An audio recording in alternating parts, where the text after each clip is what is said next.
What's good, party people? Um, man, welcome, welcome to the podcast. I'm here. Let's talk, B. Oh man, trash at the intro. We'll get the intro together later. But just wanted to take this time to really share, kind of what's been going on in my life, how I've been, and it's what I'm personally working on and working through.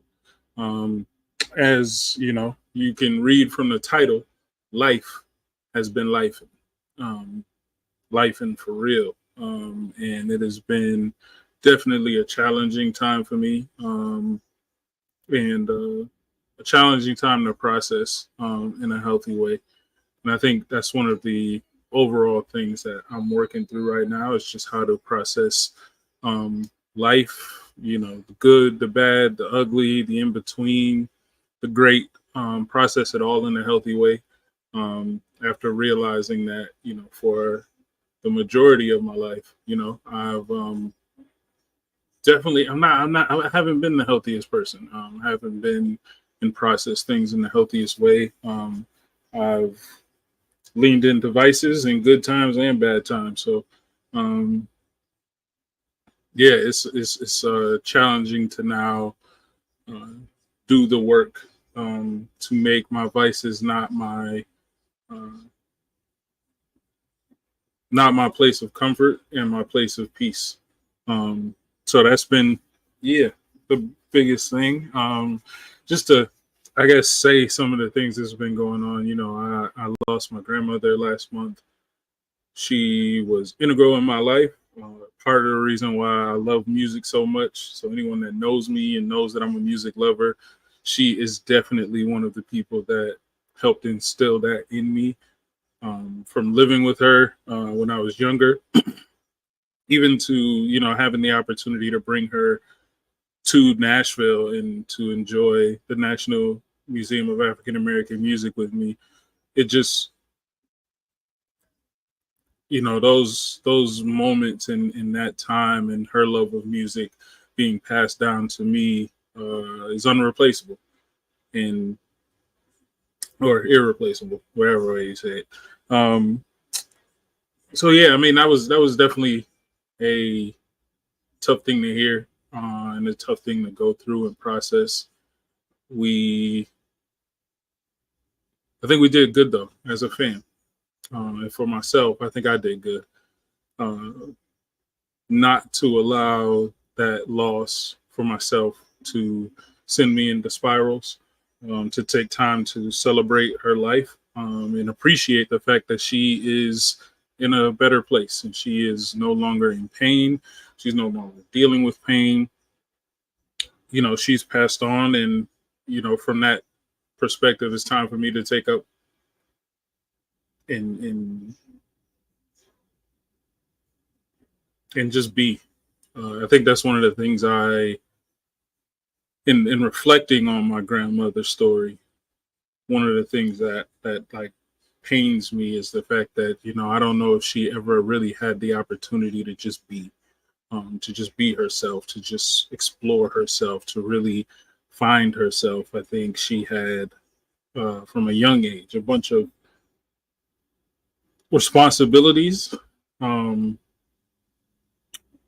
and situations that just didn't allow her to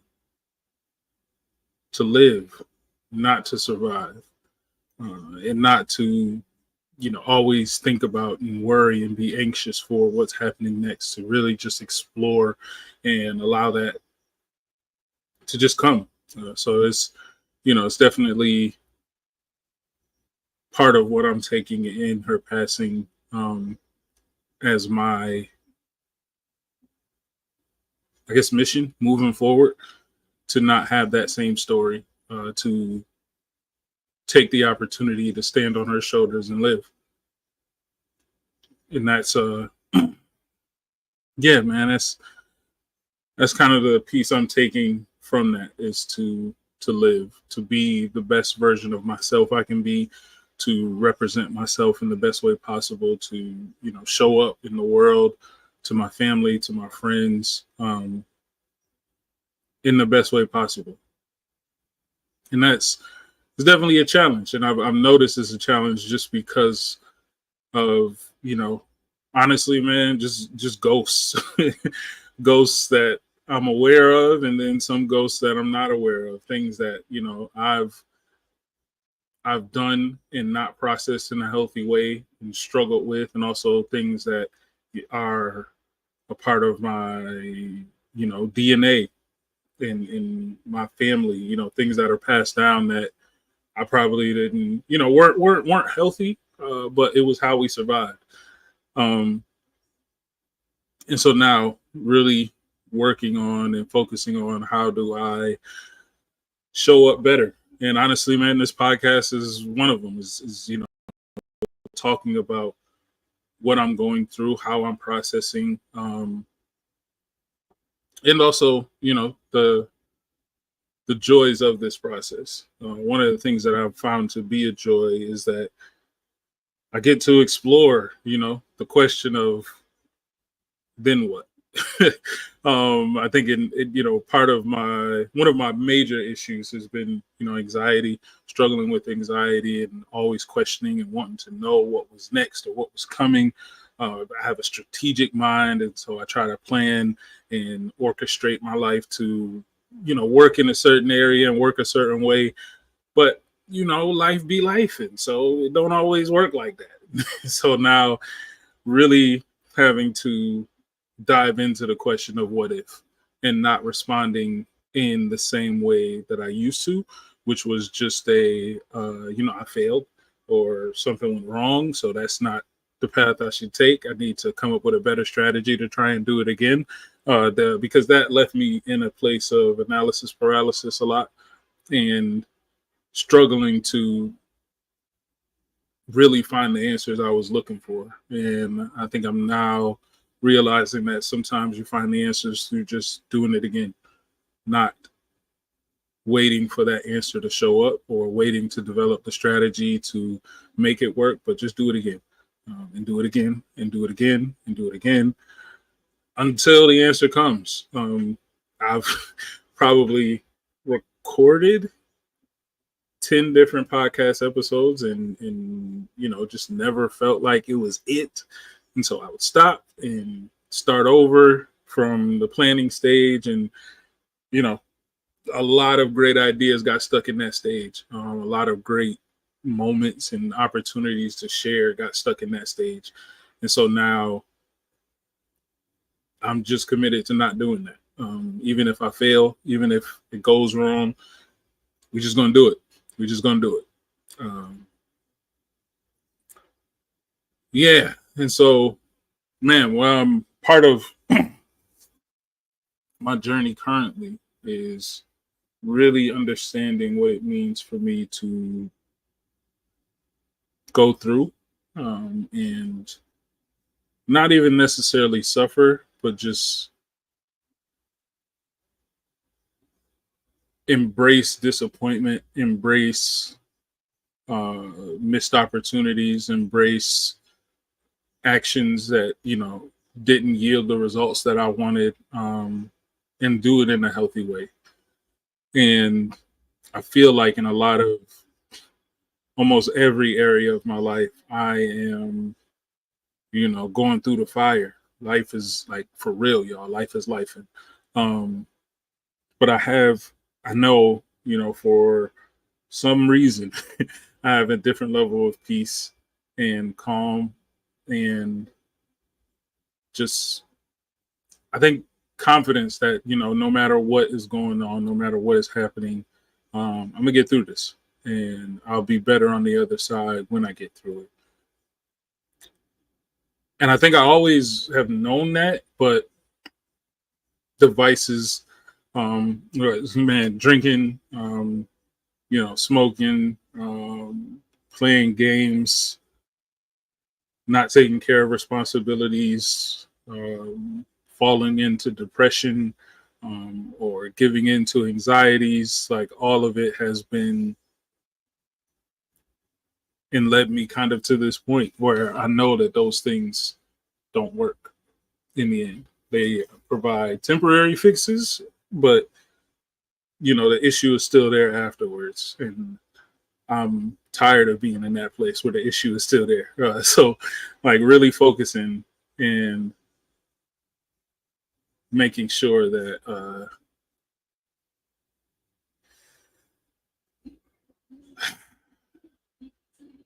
I do what's best. I do what's best, and I live in what's best for myself, and I represent myself the best ways. Yeah, that's tough for real. Um, but today I had a great moment. Scrolling through IG, and I just was on my daily scroll, honestly looking for some inspiration, looking for some encouragement, and found a dope post that kind of highlighted the story of Shadrach, Meshach, and Abednego in the Bible, and gave a perspective of a metaphoric perspective of, like, they weren't necessarily in a fire pit, but like everything around them was on fire. Everything in their life was on fire, and they were going through it. And even to think of the fourth person that was in there, with them being God Himself, and helping them through that, provided some encouragement, a little extra encouragement, when I did what I do, and I do a little bit more research. And I think it resonated with me just today, just because I feel like in doing my research, Shadrach, Meshach, and Abednego can also be a metaphor for your past, present, and future. In myself, looking up the names, doing my research on it. Shadrach's name meant God is gracious. Meshach's name meant who is what God is. And Abednego, his name mean Yahweh is helped. So from that, first one, Shadrach and Yahweh is gracious, I kind of view that now as, as I look back, what's the old look back over my life, think things over, that type of thing. But honestly, as I look back over my life, even the situations that I'm going through now, there are tons of moments and just places where I know that, okay, God, you here, you rocking, you with me. And can really, say thank you. Thank you, God, for being here. Thank you, God, for giving me, unmerited favor. Thank you, God, for helping me through these situations. Um,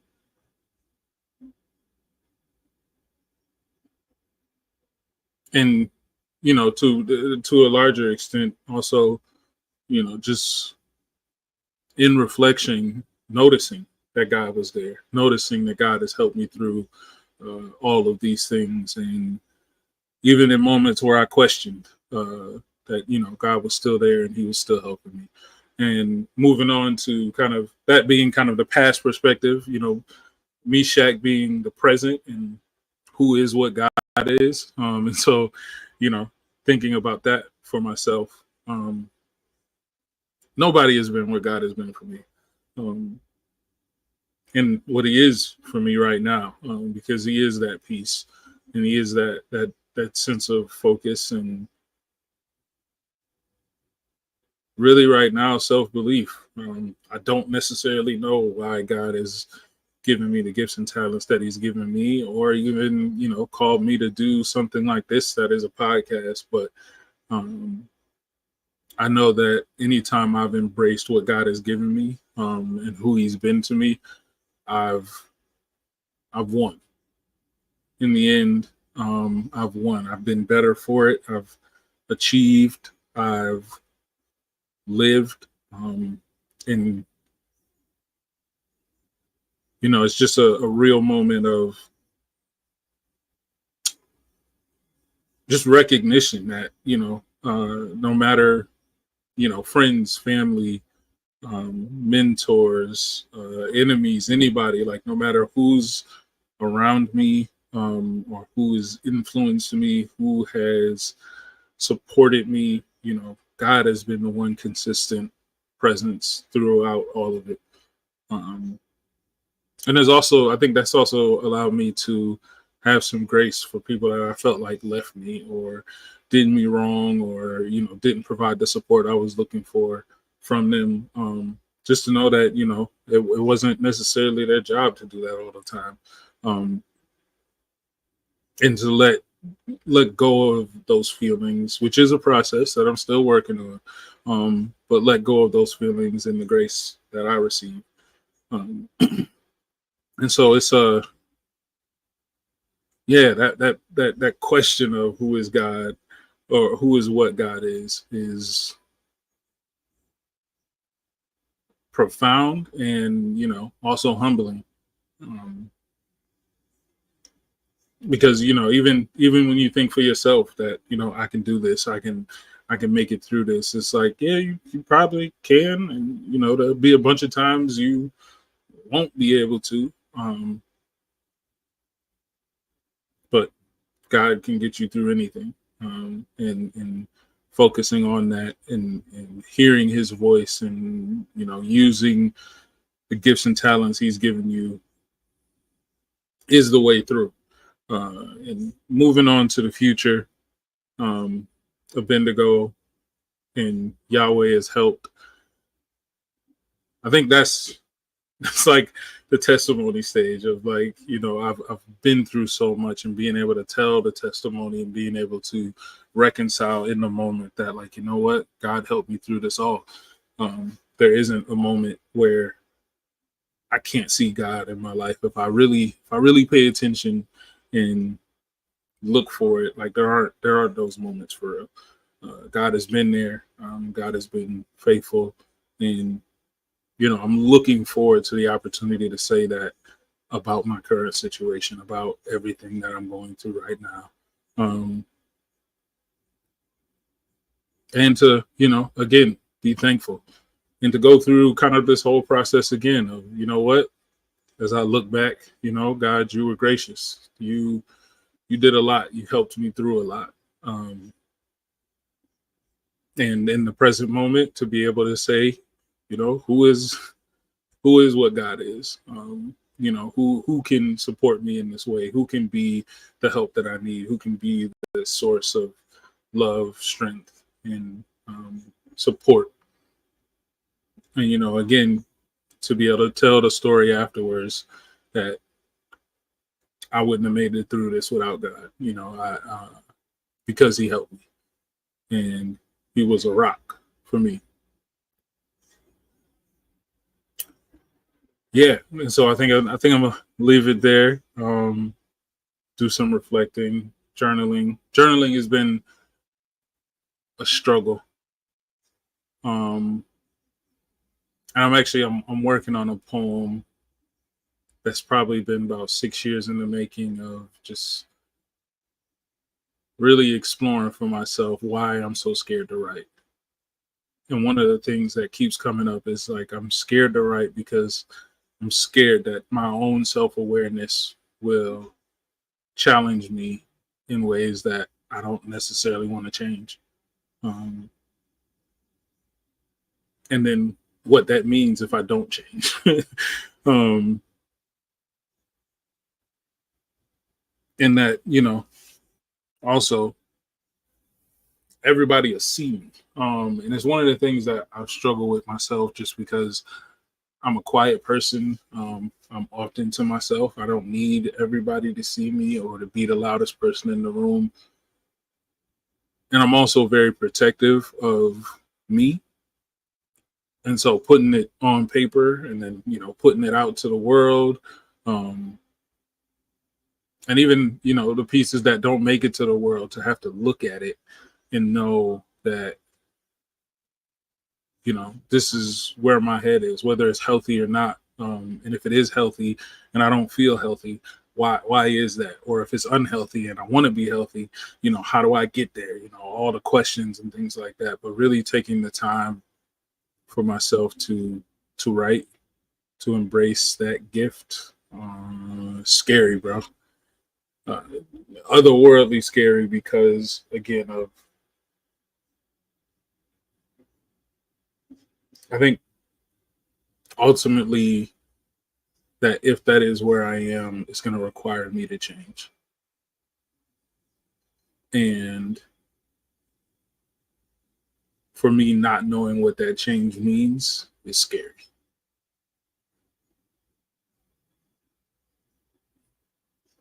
And trusting God to, you know, honestly be who He has been is